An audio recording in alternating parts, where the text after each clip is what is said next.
दो शहर, दो कत्ल, दो कातिल, दो मकतूल।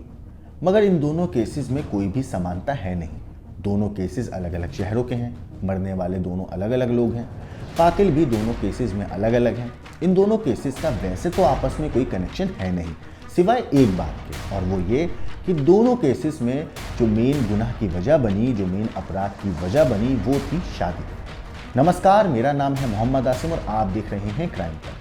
पहली स्टोरी बेगूसराय की, जहां पर एक महिला थी जिनका नाम रानी है। सोशल मीडिया पे इनके तकरीबन 9000 से ज़्यादा जो है इनके फॉलोअर्स हैं इंस्टाग्राम पे।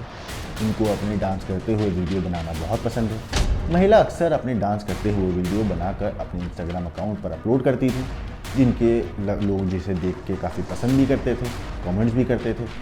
हालांकि इस महिला के जो पति हैं, या यूँ कहूँ जो इस महिला के पति थे महेश्वर, उनको अपनी पत्नी रानी का इस तरीके से सोशल मीडिया प्लेटफॉर्म पर रील्स बनाकर अपलोड करना पसंद था नहीं। कई बार वो अपनी पत्नी को समझा चुके थे कि इस तरीके की वीडियो वो ना बनाएं, डांस करते हुए वीडियो अपलोड नहीं करें। लेकिन रानी को इस बात से कोई मतलब नहीं था कि उसके पति को ये चीज़ पसंद है या नहीं। उसे सिर्फ वीडियो बनाने का शौक़ था। वो सिंपल डांस करते हुए वीडियो बनाती और अपने इंस्टाग्राम अकाउंट पर उन्हें अपलोड किया करती थी। लेकिन महेश्वर के कत्ल की जो साजिश है वो बेहद खौफनाक है। उसके बारे में मैं आपको आगे बताऊंगा, लेकिन पहले देखिए और जान लीजिए कि क्यों रीना ने अपने मायके वालों के साथ मिलकर अपने सुहाग को ही मौत की नींद सुलाने का फैसला कर लिया। दरअसल महेश्वर जो था, रानी का जो हस्बैंड है महेश्वर, वो कोलकाता में जॉब करता था। रोज़ रोटी कोलकाता से चल रही थी। मगर कुछ दिन पहले ही वो कोलकाता से अपने घर समस्तीपुर आए। 2 दिन पहले यानी कि 7 जनवरी को अपने ससुराल बेगूसराय पहुंचा। इसके बाद वहीं पर महेश्वर और रीना रानी जो है, इन दोनों के बीच में थोड़ी सी किसी बात को लेकर कहासुनी हो जाती है। इसके बाद इस कहासुनी के तकरीबन 1 घंटे के बाद ससुराल में ही महेश्वर की हत्या कर दी जाती है। और आरोप है कि महेश्वर की हत्या जो है वो पत्नी ने अपने ससुराल वालों के, या यूँ कहूँ अपने मायके वालों के साथ मिलकर महेश्वर की हत्या कर दी है। हालांकि रील्स बनाने को लेकर इन दोनों के बीच में अक्सर पहले भी विवाद हुआ है, पहले भी लड़ाई झगड़ा होता था। लेकिन 7 जनवरी को बात इतनी ज़्यादा आगे बढ़ी कि गर्मा गर्मी बहुत ज़्यादा हुई और आखिर में 7 जनवरी को महेश्वर की हत्या कर दी गई। क्योंकि महेश्वर को जो था सोशल मीडिया पर अपनी पत्नी का इस तरीके से डांस करते हुए वीडियो अपलोड करना पसंद था नहीं। इसी मुद्दे पे रीना और महेश्वर में कई बार पहले झगड़ा होता रहता था और उसका अंजाम कत्ल तक पहुंच जाएगा, ये बात शायद कभी भी महेश्वर ने सोची नहीं होगी। अब आपको सुनाते हैं कि इस पूरे मामले पे पहले रिश्तेदारों का क्या कहना है। और उसका घर वाला मारा है, पत्नी सब मर गई, 4-5 आदमी मिलकर मारा। विवाद नहीं चल रहा था, लड़की है कुछ मनवर हो, टिप के ऊपर कथी बनाता था, बार बार रील बनाता था, इंस्टाग्राम पे रील बनाता था। और कई बार इन लोगों के बीच में होता भी था कि तुम ऐसे बनाते क्यों हो। तो जो मतलब आजकल जो देख रहे हैं उसी तरह से वो रील बना के भेजता था, जो शायद हम लोगों को भी पसंद नहीं आता था। कई बार मना भी किया, रानी देखो जब महेश्वर मना करता है तो बात को समझो जी, रील को लेके भी। और शायद कुछ दिन पहले हमको इतना हम केयर नहीं किए, कुछ दिन पहले ये भी पता चला कि वो शायद किसी से बातचीत भी करता है, ये भी बात हो सकता है। और रील का तो हम बहुत बढ़िया से जानते थे कि रील बनाते थे। तो सुना आपने रिश्तेदारों का इस मामले पर क्या कहना है, मगर सवाल अभी भी यही है कि आखिर जो महेश्वर है उसे अपनी पत्नी का इस तरीके से वीडियो बनाकर डांस करते हुए सोशल मीडिया पर अपलोड करना पसंद क्यों नहीं। तो मैं आपको बता दूं, महेश्वर को बार बार यही लग रहा था और वो बार बार अपनी पत्नी को इसी वजह से रोकता था अपलोड करने से कोई भी रील इस तरीके से डांस करते हुए सोशल मीडिया प्लेटफॉर्म पर, क्योंकि उस पर जो कमेंट्स आते थे वो उसे पसंद नहीं थे कि उसकी पत्नी के वीडियो के ऊपर इस तरीके से डांस करते हुए वीडियो अपलोड करती है और उस पर लोग जो है भद्दे कमेंट करते थे। जाहिर सी बात है, आपने भी अक्सर देखा होगा कि लड़कियों के प्रोफाइल पर कई ऐसे लोग हैं जो बहुत गंदे कमेंट करते हैं, बहुत बदतमीज़ी वाले कमेंट करते हैं। और ये कमेंट्स जो होते हैं महेश्वर को पसंद नहीं थे कि कोई भी उसकी पत्नी के ऊपर इस तरीके से कमेंट करे, जिसकी वजह से वो अक्सर जो है रानी को रोकता था कि वो इस तरीके की वीडियो अपलोड ना करे डांस करते हुए। हालांकि महेश्वर को ये भी लगता था, कई मीडिया रिपोर्ट्स के हवाले से मैं आपको बता रहा हूँ, कि जो रीना है वो सोशल मीडिया पर कई और लड़कों से भी बात करती है। इस वजह से भी जो महेश्वर है वो अपनी पत्नी को इस तरीके से अपलोड करते हुए वीडियो मना करता था कि वो इस तरीके से डांस करते हुए वीडियोस को अपलोड ना करे। इतना ही नहीं, इस मामले में जब पति की हत्या हो गई तो पुलिस ने रिश्तेदारों की तहरीर पर मामला दर्ज कर लिया है, एफआईआर दर्ज कर ली है और रील स्टार यानी कि आरोपी पत्नी जो है उसको गिरफ्तार कर लिया गया है और कुछ और आरोपियों को पुलिस ने हिरासत में लिया है जिनसे पूछताछ हो रही है। लेकिन ज़रा सोचिए, रील्स बनाने को लेकर एक पत्नी ने आरोप है कि उसने अपने मायके वालों के साथ मिलकर अपने पति की हत्या कर दी। ये हो गई पहली कहानी जिसमें शादी जुड़ी हुई थी। अब बात करते हैं अपनी दूसरी कहानी की जो आई है गोवा से। नाम है सूचना सेठ, founder the mindful AI lab, artificial intelligence ethics की एक्सपर्ट, डेटा साइंटिस्ट और 2021 में एआई एथिक लिस्ट में 100 प्रतिभाशाली महिलाओं की लिस्ट में शामिल थी महिला।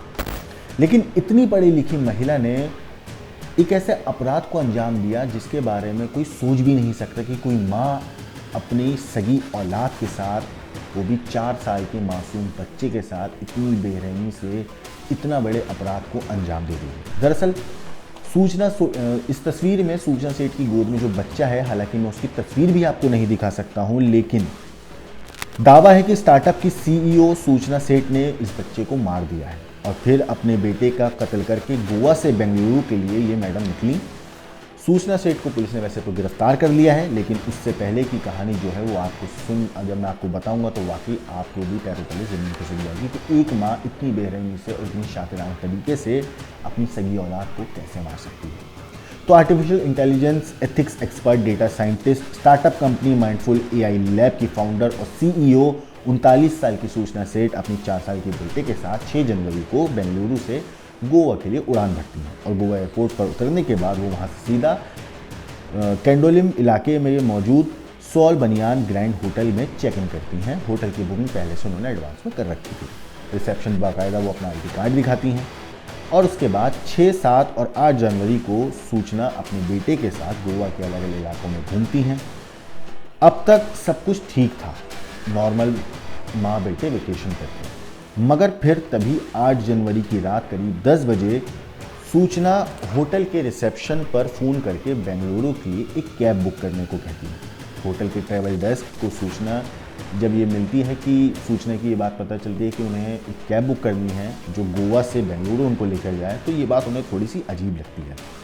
हालांकि ट्रैवल डेस्क पे जो शख्स था वो उनको समझाता है कि मैडम आप फ़्लाइट से जाइए, आपका वक्त भी बचेगा, आपके पैसे भी बचेंगे और रास्ता भी बहुत लंबा है, तो आप जल्दी भी पहुंच जाएंगे अगर फ्लाइट से जाएंगे। मगर सूचना जो थी वो इस बात पर अड़ी रही कि नहीं, मुझे बाय रोड ही जाना है, आप मेरे लिए सिर्फ एक कैब बुक कर दीजिए और पैसों की आप टेंशन मत लीजिए, जो भी पैसा होगा मैं आपको दे दूँगी। सूचना कैब से ही बेंगलुरु जाने की बात दोहराते हुए उसके लिए उसी वक्त एक कैब बुक करने को कहती है।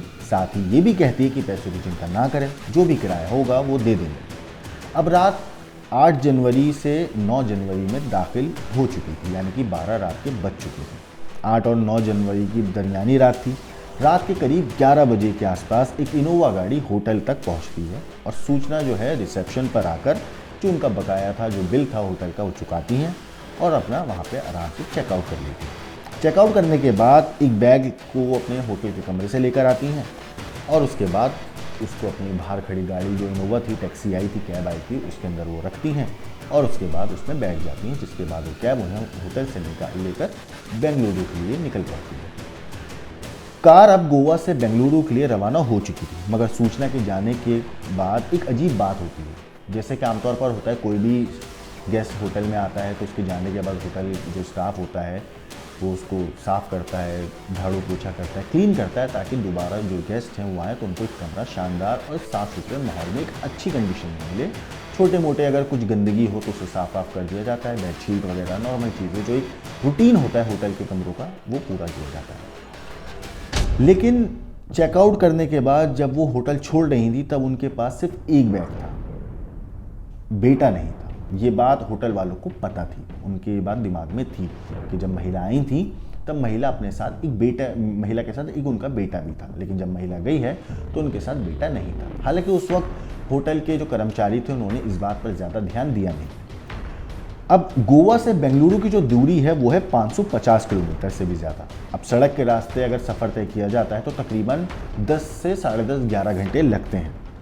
उधर सूचना कार से बेंगलुरु की तरफ बढ़ रही थी। इधर गोवा में नई सुबह होते के साथ ही जो स्टाफ था वो कमरे की सफाई के लिए कमरे के अंदर दाखिल होता है। अब जैसे ही कमरे के अंदर होटल का कर्मचारी सफाई करने के लिए दाखिल होता है तो वो देखता है कि कमरे के अंदर खून की कुछ बूंदें पड़ी हुई हैं, अलग अलग जगह खून की कुछ छींटें हैं, जिसे देखकर सफाई कर्मी जो है वो थोड़ा हैरान रह जाता है। जिसके बाद वो घबरा कर फ़ौरन होटल मैनेजर को इस बारे में खबर देता है। मैनेजर ने फ़ौरन इस बारे में कलिंगुड पुलिस स्टेशन को जानकारी दी। तब घड़ी में सुबह के 8 बज चुके हैं। सूचना मिलते ही पुलिस फ़ौरन होटल के उस कमरे में पहुंचती है जहां ये महिला थी, सूचना से ये ठहरी हुई थी। अब खून के निशान देखकर उसे अंदाज़ा हो जाता है कि इस कमरे के अंदर कुछ ना कुछ अनहोनी ज़रूर हुई है। अब पुलिस उसके बाद पता करती है कि इस कमरे में कौन गैस ठहरा था। तो होटल स्टाफ बताता है कि सूचना सेठ नाम की एक महिला थी जो रात में कमरा खाली करके बेंगलुरु के लिए एक कैब से निकल चुकी है। अब गोवा पुलिस को सूचना के बारे में होटल स्टाफ से जो पूरी जानकारी थी वो मिल चुकी थी।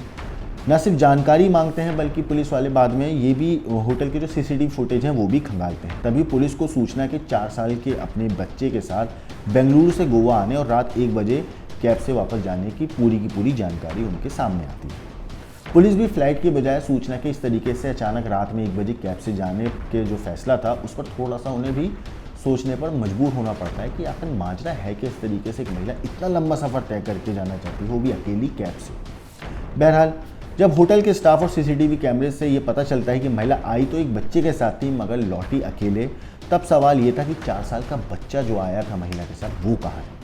सवाल ये भी था कि कमरे में मौजूद खून के निशान जो हैं वो किसके हैं।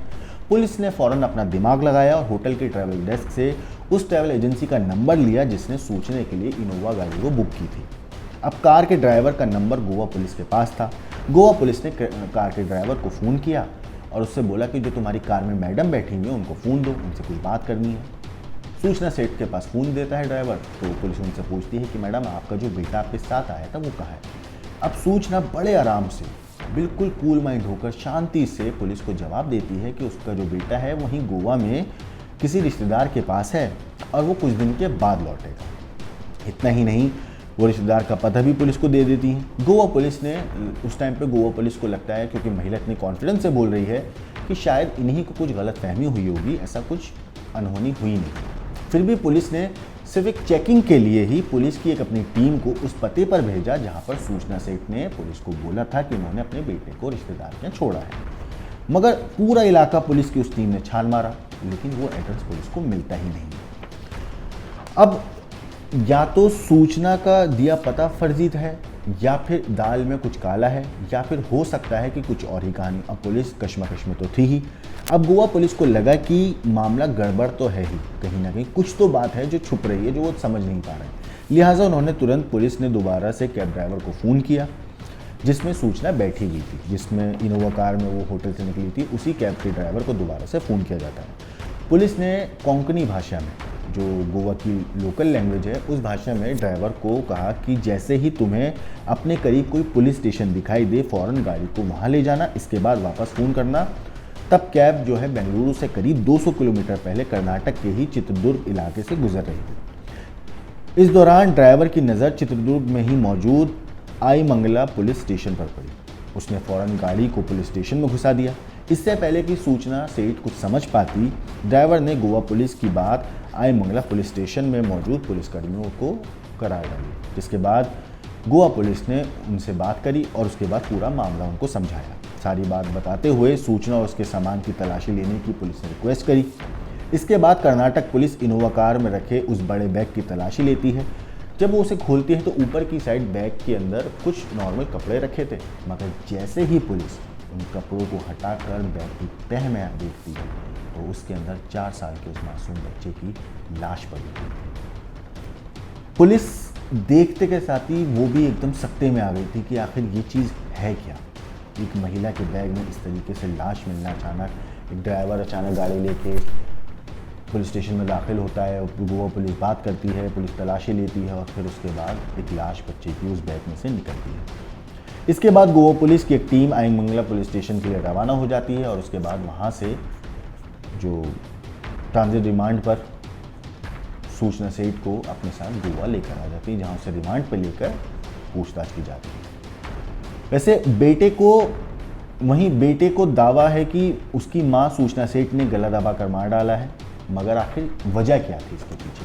तो यहाँ मैं आपको बताऊं सबसे पहले कि पोस्टमार्टम रिपोर्ट के मुताबिक ये आया है कि जो बच्चा है 4 साल का, उसकी गला दबाकर हत्या की गई है। हालांकि उसके ऊपर कोई अंदरूनी चोट के निशान नहीं है, लेकिन गला दबाकर या तो तकिए से गला दबाया, किसी वायर से, पतले वायर से उस बच्चे का गला दबाया, उसके चेहरे की नसें भी उभर आई थी, उसको इतनी ज़ोर से उसका गला दबाया गया था। दूसरी चीज़, सूचना सेठ ने ये भी पुलिस को बोला है कि अपने बच्चे के कत्ल के बाद उसने आत्महत्या करने की कोशिश करी थी। हालांकि इस बात में कितनी सच्चाई है इस बात को अभी कहा नहीं जा सकता, लेकिन उसने ये भी कहा कि उसने आत्महत्या करने की कोशिश करी थी बच्चे के कत्ल करने के बाद, लेकिन वो कर नहीं पाई, अपने हाथ की नस काट कर। वहीं अगर सूचना सेठ की मैं बात करूं, जो दूसरी कड़ी जिस वजह से ये केस और बेगूसराय का केस मिलता है, यानी कि शादी, वो ये था कि सूचना सेठ की शादी 2010 में होती है वेंकट रमन से, और सूचना सेठ के बेटे का जन्म 2019 में होता है, यानी शादी के तकरीबन 9 साल के बाद।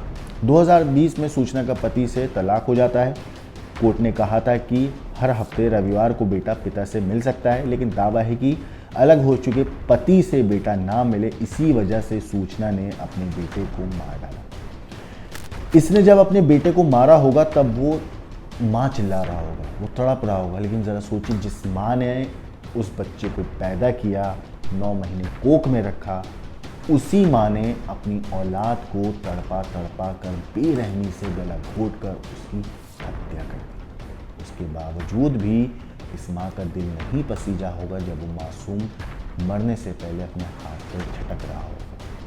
इस माँ को बिल्कुल भी तकलीफ नहीं हुई जब इसने अपने बेटे की इतनी बेरहमी से हत्या कर डाली। ये कहानी अपने आप में हैरत में डालती है कि हैरत में डालने के अलावा इस माँ ने अपने हाथों से अपने जिगर के टुकड़े का कत्ल कर डाला, वो भी इस वजह से क्योंकि वो अपने बाप से ना मिल पाए। अगर कुछ और वो सोच सकती थी, कुछ और वो तरीका अपना सकती थी इन चीज़ों से बचने के लिए, और अगर नहीं भी अपनाती तो 7 दिन में से 1 दिन अगर उसका पिता अपने बच्चे से बात भी कर रहा है तो ये कहीं ना कहीं कुछ गलत नहीं था। अगर कर भी रहा था तो उससे दिमागी तौर पर उसको इतना ज़्यादा नहीं सोचना चाहिए था। उसने जुर्म का रास्ता अपनाया, उससे सोचा था कि अगर मैं फ़्लाइट से जाऊंगी तो हो सकता है पकड़ी जाऊं, क्योंकि जाहिर सी बात है एयरपोर्ट में चेकिंग होती है, स्कैनिंग होती है सामान की, तो पकड़ी जाती। तो उसने रास्ता जो है लंबा चुना, बाय रोड उसने जाना चाहा। हो सकता है कि अगर होटल का स्टाफ उस कमरे में नहीं जाता और जाने के बाद अगर वो इग्नोर कर देते खून की उन बूंदों को, उन निशानों को, तो शायद सूचना जो है कहीं सुनसान इलाके में बच्चे की लाश को गायब कर देती, फेंक देती। लेकिन होटल के स्टाफ, पुलिस ऑफिसर और कैब ड्राइवर, इन तीनों की उस टाइम पे प्रेजेंस ऑफ माइंड, बिल्कुल अपने दिमाग को ठंडा रख के पूरी एक एक चीज़ को समझते हुए एक एक स्टेप लेना, और उसके बाद सूचना को इस तरीके से गिरफ्तार किया गया। इन सब चीज़ों में एक टीम वर्क था तीनों का, पुलिस इंस्पेक्टर का, होटल स्टाफ का, यहाँ पे कैब ड्राइवर का भी। मगर ये सब चीज़ें ठीक हैं, लेकिन जो माँ ने किया वो बिल्कुल ठीक नहीं है। उस चीज़ को आप किसी भी हाल में जस्टिफाई कर ही नहीं सकते। वो एक अपराध है, और मेरे हिसाब से, ये मेरा पर्सनल ओपिनियन है कि वो अपराध भी ऐसा है जिसकी सख्त से सख्त सज़ा मिलनी चाहिए। फिलहाल ये मामले में पुलिस तफ्तीश कर रही है, मामले में अलग अलग एंगल से जांच हो रही है। इस चीज़ में कोई भी अपडेट आएगा तो हम आपको ज़रूर बताएंगे। इस चीज़ के ऊपर आपका क्या कहना है, इन दोनों स्टोरीज़ के ऊपर आपका क्या सोचना है, हमें कमेंट करके ज़रूर बताइएगा। बाकी देश और दुनिया की क्राइम की खबरों के लिए देखते रहिए क्राइम।